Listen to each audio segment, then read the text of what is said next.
G'day guys, welcome back to the channel. Hope you are well. Today's video is a little different. I just wanted to take you through what's behind me on my gamer shelf.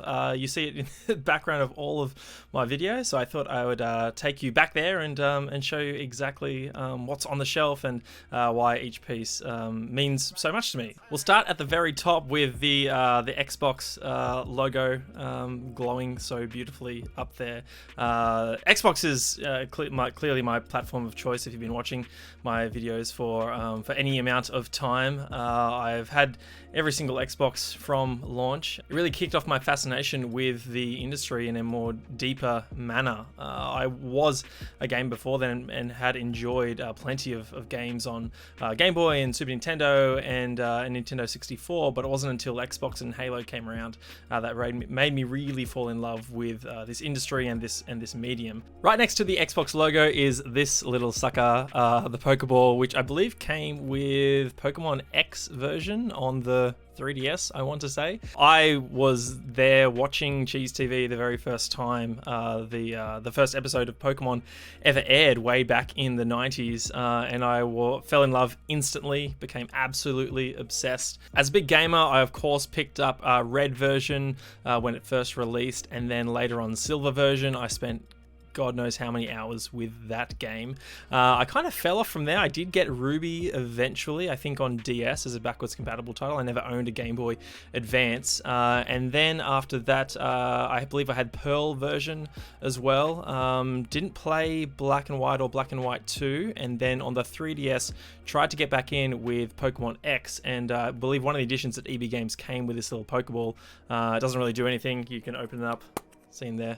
It holds, I believe, the 3DS cartridges, but I just like that it's, it resembles the Pokeballs that I knew as a kid growing up, and it's great size, and it just looks decent on the shelf back there. And I wasn't a huge fan of Pokemon X. It kind of was like the last game that made me fall off the franchise, and I've somewhat fallen out of love with the IP in general, just because it's not for me anymore. It holds a very special place in my heart, and that's why this little sucker stays up there. But hopefully one day I get the Pokemon game that I'm really after, and that is a proper open world, third person action RPG. And no, it's not that new Pokemon game that's coming out in January. I'm forgetting the name, something about Arceus. That's not it. I don't want that. Right next to the Pokeball is the Halo 3 Legendary Edition Chief Helmet that launched way back in 2007. To my mind, still one of the best limited edition versions of a game to launch. I love that helmet so much. It looks quality even 14 years after that game had launched. So yeah, it sits up there really proudly, and it's one of the very few sort of proper collector's edition items video game wise that I still own. I got rid of most of them, even my Halo Reach Noble statue that I used to have. Yeah, that's kind of the one that's remaining, and just carries with it so many fantastic memories. Halo's my favorite franchise. I can't wait for Halo Infinite. You can probably expect a lot more Halo Infinite content on my Twitch channel and here on YouTube as well as we get nearer to launch and from launch onwards. Really excited for that game, and yeah, that Chief Helmet reminds me of just how much fun I've had with that franchise over the last 20 years. Now, what you don't see from this angle, but I'll show you right now in the video, is the Beatles Rock Band guitar that's hanging up right next to it. You can see sort of it hanging up there. I love the Beatles. They're my favorite band, and I'll get to the stereo collection there in a moment. But yeah, I picked up the Beatles Rock Band on the 9th of the 9th, 09. That was the September 9th in 2009, way back when. And man, I was in love with Guitar Hero and Rock Band way back then, and the fact that there was a Beatles version coming out just really speaks to me. And I've held on to all of the instruments and the 360 just in case I ever want to go back and play the Beatles Rock Band, because they're not backwards compatible with the new consoles. So I'll continue to hold on to that, and one day when my mates get together and we have a jam sesh, I'll be ready for that. Now, right next to that is a little Mandalorian Star Wars sort of controller holder. I love the Mandalorian. It's actually probably one of my favorite Star Wars things ever. I think I like it more than I like most of the movies, if not all of the movies. Rogue One would probably give Mandalorian a run for its money. I love that movie so much, and I get more enjoyment out of it every single time I watch it. But yeah, when I needed a controller holder for that shelf, Mandalorian is the first one that I went to. And speaking of holding controllers, that Mandalorian is holding a very important controller to me, and that is an Xbox One controller signed by none other than the head of Xbox himself, Phil Spencer. I had the very good fortune of meeting Phil Spencer when he came down to Australia back in 2016. He came along to the EB Games Expo, which was still in Homebush at the time, and I bought a controller just for the purpose of having him sign it. He came along to the Ubisoft booth. I was working for Ubisoft at the time, and we had a chat. I remember asking him about Crackdown because that hadn't come out yet, and I was so very excited for Crackdown 3. We all know how that turned out.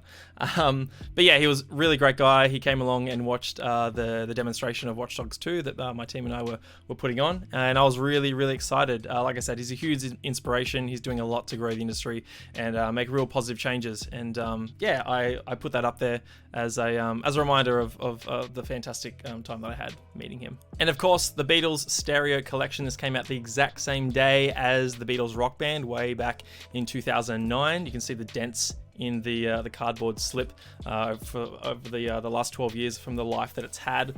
Yeah, it's I won't go into it, but there's a couple of some cool like sort of anthology bits and pieces in there, as well as all of their albums remastered in stereo.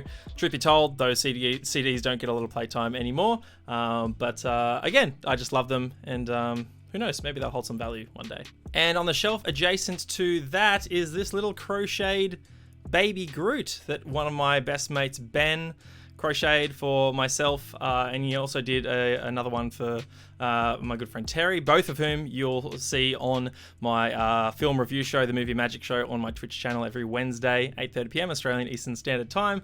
Ben's a great guy, one of my best friends, and yeah, I love this little thing. He used to be on my work desk, but now he's here at home on the shelf, and you don't get to see him because he's right behind my head whenever I do content or stream or anything like that. But know that he is always there right behind me looking out for me. And right next to Baby Groot is actually this cap from Australian mental health organisation LIVIN. You might see me on camera wearing a lot of their merchandise. In fact, every time you see this grey hoodie, know that it has Team LIVIN on the chest as well. They're a fantastic mental health organisation. Their whole purpose is to break the stigma around mental health and make it known that it's not weak to, or it ain't weak to speak, is their motto. I worked closely with a lot of the team over there during my time at Ubisoft, and you'll know that through the Oceanic Nationals, which is the national esports league of Rainbow Six Siege here in Australia and New Zealand, that we partnered with them to promote that message, and fantastic to see that partnership continue, even though I've left the company. Yeah, and I continue to support them. They're a fantastic team, and I really think it's important that we sort of promote that message and make sure that no one's afraid to speak up if they're feeling any kind of mental anguish or could just use a friend to talk to. So yeah, when you see anything LIVIN related, know that that's what I'm trying to help promote. Now on the shelf below that one, a couple of little bits and pieces. My Elite controller. I used to have a blue one there, actually, the Blue Series X and S controller, though I've just given that to my brother who's moved out, and he's got my Xbox Series S that he uses to play exclusively FIFA, Forza, Descenders, and Skate 3. And surely Forza Horizon 5 when it comes out later this year. So yeah, he's a big fan of those games, and I gave him 2 controllers so him and his new roommate can play together. Right next to that, we have this Rainbow Six Siege Burnt Horizon Stubbie cooler. This is a fun promotional piece that when I was working at Ubisoft, we did for the launch of the Australian season of Rainbow Six way back in March 2018. So we actually we put together an event at the Sydney Wildlife Zoo, and we had a bunch of community members come along and play the new build of the game, which featured 2 Australian characters and also a map set in the outback. Yeah, and so we had some cool promotional bits made, including this Stubbie cooler, as well as a car freshener in the shape of like a kangaroo road sign, like a diamond. Yeah, had a lot of fun with that season. Some of the most memorable memories working on that Australian launch. And right behind that, we have a little sort of piece of artwork that my good friend Jason Mira, you would have seen him again on the Movie Magic show, as well as my new show called The Question Box that I launched just a couple of weeks ago. This is of Simba on the edge of Pride Rock. I think he got this for my birthday or Christmas one day, and yeah, it used to sit in my old home when I was living in Sydney, but now it is on my gaming shelf being displayed proudly. And on the last shelf, we have another Rainbow Six piece of merch. As you guys know from my streams, that I absolutely love the game. Again, fair warning, I used to work at Ubisoft, but I still love the game no less. This is actually a protein sort of shaker that I got at the Six Major Raleigh, which was in 2019, North Carolina. I was there on a press trip, and we took a couple of journalists over to cover the event, as well as the new content dropping into the game.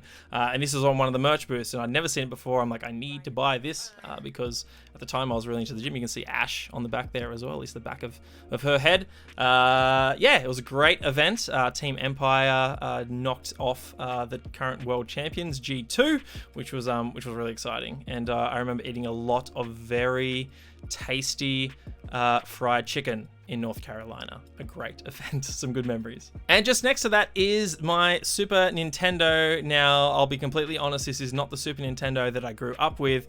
Yoshi's Island is actually the game that got me hooked on video games. So that's kind of the catalyst that kicked it all off. I got rid of my Super Nintendo years ago, like back when we had it and then we transitioned and got the Nintendo 64. I think we probably sold it or traded it in at whatever retail we used to get the 64. But this is one that my best friend Kristen bought me for my birthday, I want to say 5 or 6 years ago at this point. And if I'm being honest, I actually haven't hooked it up yet. I haven't bought any of the games because they're so darn expensive.